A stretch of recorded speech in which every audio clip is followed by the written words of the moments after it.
Thanks very much for joining Eye on the Biz today. Today we are at the new premise of the International Telecommunication Union on Jang Watana Road. Could you tell us a little bit why do you move here and have the inauguration of your new premise today? Thank you very much, first of all, to come and join us our opening ceremony of our new premise of ITU Regional Office for Asia and Pacific. This is a very important day for ITU, and the whole community is celebrating all the Valentine's Day. So we can actually remember this date very well to all these communities concerned.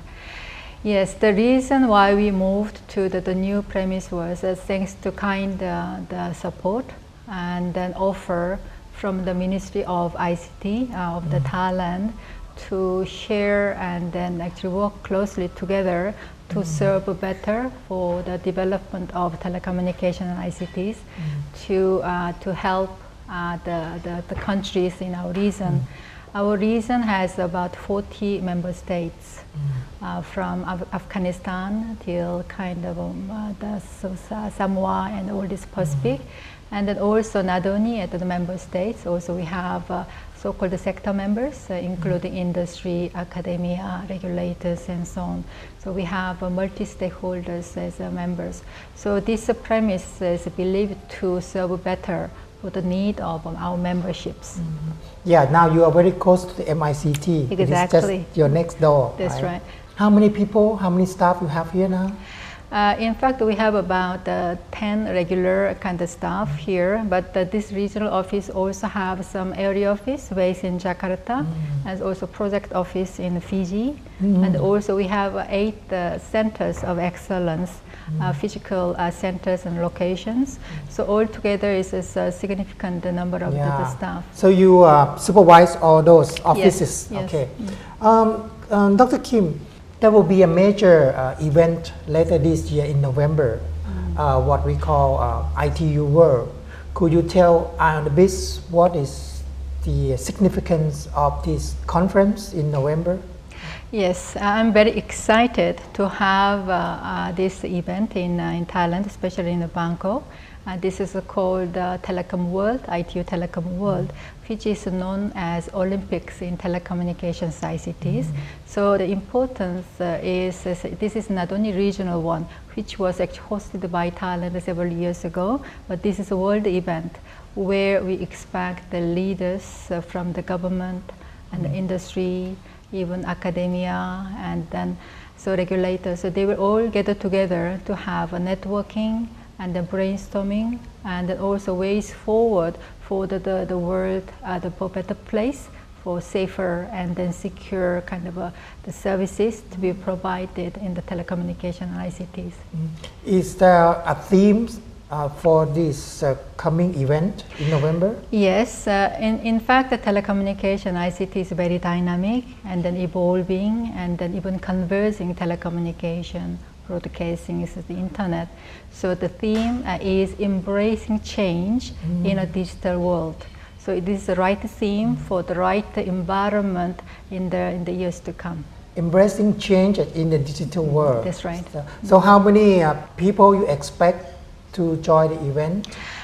We expect more than 2,000 to 3,000 actually guests around the world. But the nature of this telecom world at this time is we are going to combine with the Connect Asia Pacific Summit. This is our ITU World Connect series, started from Africa and then America and then also Arabs. And so now we are expecting to host the very important event, Connect Asia Pacific Summit, where we are expecting heads of states to actually come and then share about their visions of the development of telecommunication ICT. So when these leaders come, and then they can also see the newest state-of-art technologies, innovative and creative services that everybody is enjoying this time of the year. So there will be 2 conference occur back to back. Yes, back to back. Yeah, this is also very unique. In fact, we had this World Connected series and other reasons as well, but that was one-off event where these leaders cannot see, and you can hear about telecommunication services, but they couldn't actually have experience to see the innovative and the newest technology, and especially the state-of-art technology and services available. So this will be very excellent opportunity for the leaders to see over these new technologies and services. So you expect head of state to Yes. participate in that Connect Summit. Connect Summit? Yes, and then possibly and hope they can also see and a glimpse of this telecom event, so that they can actually have access and then kind of enjoy the new services and the technologies. Is there any prominent world leader have already commit to come? In fact, we haven't even officially announced, so hopefully you can actually tell your audience as well. And then we are expecting formal announcement from the Royal Thai government soon. In fact, in terms of approval is done, but now we are waiting for final approval from cabinet. So we cannot actually send official invitation as yet. But once we do, I expect, and then this can be one of a very successful event. And then because of the graceful hospitality of Thailand vis-a-vis the nature of these events. And for the ITU World, right, which will happen before the Connect Summit, right? So who will participate in this ITU World? In terms of a telecom world, and then we expect all these ministers. And then also regulators, and then industry leaders. When you're talking about industries, not only just the telecommunication operators, now we are talking about the broadcasters, and then also there's so many ISPs, and then also R&D and the institutes, and then academia. So it will be varied, and then also NGOs. So we are expecting multi-layers of the spectrum of the participants, together with also our UN families. So it's public, private sector, NGO? Yes, so we are very much encouraging to have we say 4 Ps, public, private, people's partnership. So this is like a definite case for this good partnership. And then the uniqueness of this exhibition and the telecom is we have national pavilions. Unlike other private kind of exhibition, this is more or less like a public ITU and especially UN-led event. So we encourage national governments host national pavilions through which we can embrace all these technology services from the countries to share about their state-of-art of technologies in their pavilions, together with their culture. So where it's going to be? Yeah, they can be held in Impact, the Exhibition and Convention Center, and then from starting from 19th till 22nd of November, this 2013 for this telecom, and then before that we will have a Connect Summit on 18th of November. So this summit will happen before? Yeah, one day before. Yeah. Okay. Usually, do you expect any particular outcome from this conference? From this meeting, the ITU World? Actually, this is very unique in nature in terms of ITU events. This is more or less a brainstorming. This is like a forum, exhibitions. So rather than come up with some declaration and then so on, this is more or less like exhibition, networking platform. So the people and then high-level people, leaders can come and then share the vision and what can be in the future, and based on the experience, the challenges that they face now. So this is more or less like a brainstorming kind of a platform. Okay, and it is annual event, or is how often it is? It used to be every 4 years, and then it was every 2 years, and now it's just every year. So and then it was in Dubai last year, and then now it's Thailand.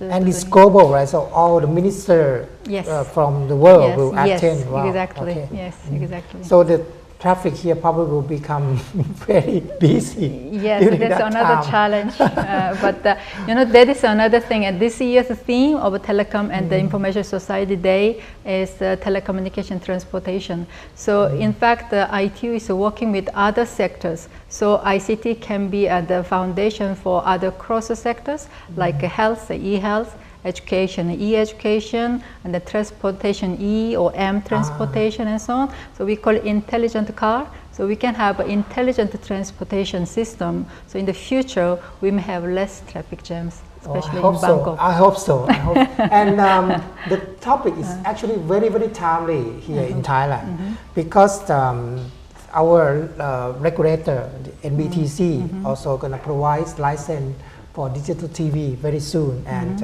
we expect our television will move from analog to digital in this year or probably next year.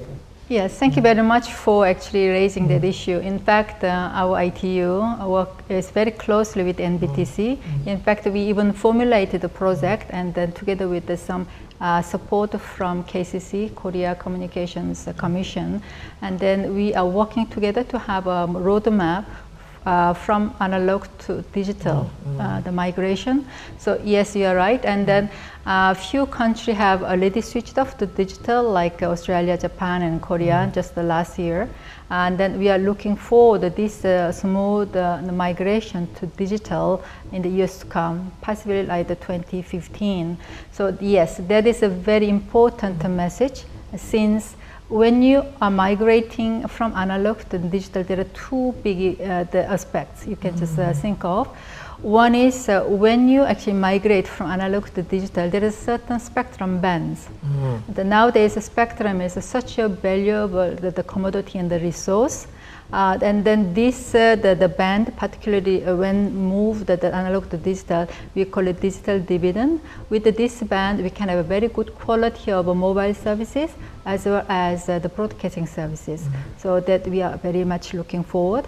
At the same time, once you migrate to digital, the TV or digital broadcasting, you can imagine multiple channels that they can bring. Now in the analog era, you have very limited the channels available. But if you migrate to the digital, it will be multiple channels through which you can have a multiple kind of time span, and you need to create the content, services, applications. At the same time, they can create jobs, intelligent jobs, so that you can actually train the students, and then when they come to the society, they can contribute with a more intelligent the services to the society. But I hope it can be very good quality and a good content in the future can be benefit all everybody. Yeah, I hope so. We have our program have already discussed about that issue, that when we migrate from analog to digital, there will be huge channels, yes. Huge Capacity, number of the yes, channel. right. Yeah. Okay. Yeah. Especially nowadays, the getting job and the creating job is very important task for everybody. So I'm really looking forward to having this good quality jobs, so that it can actually also help the socio-economic development for the countries.